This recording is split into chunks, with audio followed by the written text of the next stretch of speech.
Hello, my beautiful Aditi. Are you ready for a story with Scooby? Are you ready, Scooby? I'm ready for my story. Today's story is Scooby Doo Makes a Splash.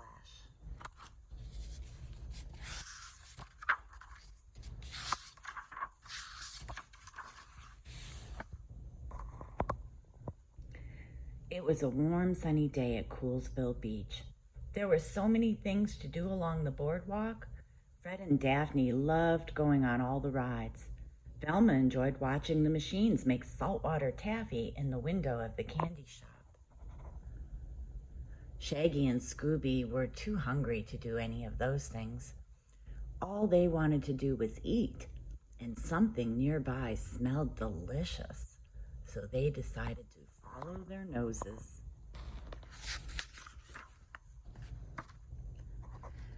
As the gang walked along the boardwalk, they saw a big sign.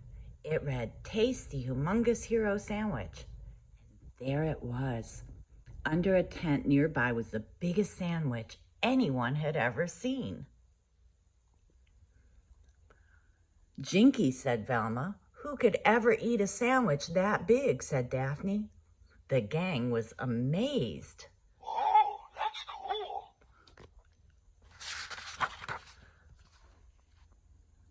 Shaggy and Scooby's stomachs began to growl.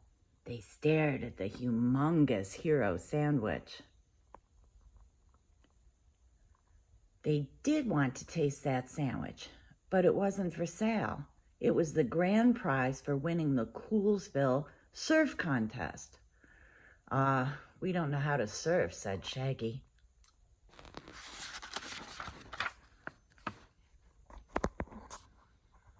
There was still plenty to do at the beach, though. The gang changed into their swimsuits, then headed out to play in the sand. While everyone else joined a game of volleyball, Scooby and Shaggy went for a swim. But they were still thinking about that sandwich. I'm so hungry.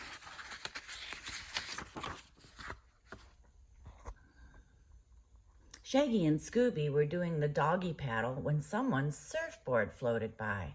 They climbed onto it to see if they could spot its owner. But soon the waves picked up and they started to float away. Scooby and Shaggy were scared.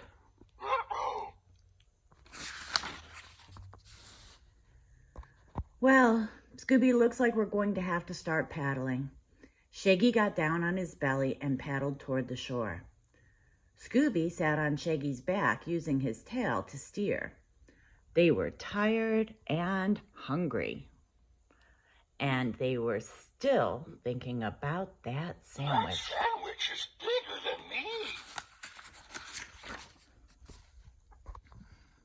Fred, Velma, and Daphne saw their friends paddling toward the beach.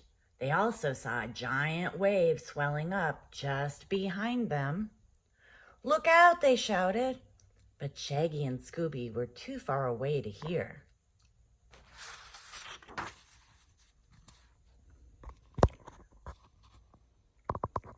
Scooby and Shaggy wondered why everyone on the beach was waving at them. Then they knew. All of a sudden, they were lifted by the wave, and Shaggy jumped up on the surfboard with Scooby on his shoulders. They both swayed side to side, trying not to fall over. Scooby and Shaggy were scared. I've got goosebumps. A crowd of people began to form on the shore. They watched as Shaggy and Scooby zoomed back and forth over the water.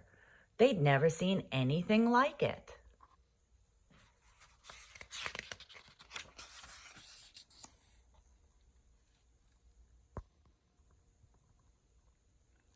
Shaggy and Scooby heard the crowd, and they stopped being scared. In fact, they began to enjoy riding the wave. Scooby stood on Shaggy's shoulders. Then Scooby flapped his arms like he was flying above the water.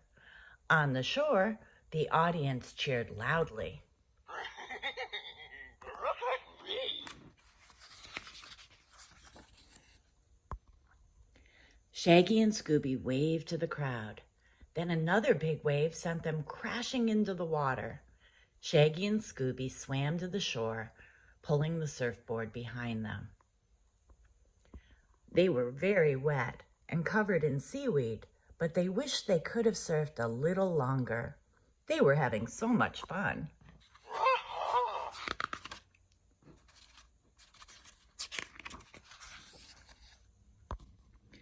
The excited crowd gathered around Shaggy and Scooby.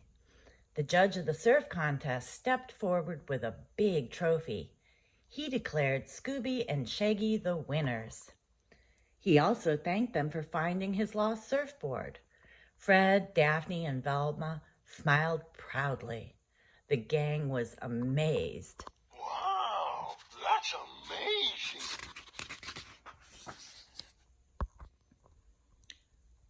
You are two of the best surfers Coolsville's ever seen, said the judge. Gosh, thanks, said Shaggy, putting his arm around his pal Scooby. You get a trophy to prove it, announced the judge. Oh, and you've also won the grand prize, the humongous hero sandwich.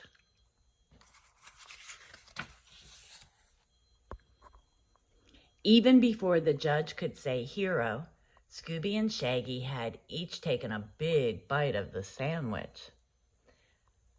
All that exercise builds up quite an appetite, said Shaggy as he took another huge bite. Shaggy was so happy he began to chuckle, and that made Scooby laugh out loud.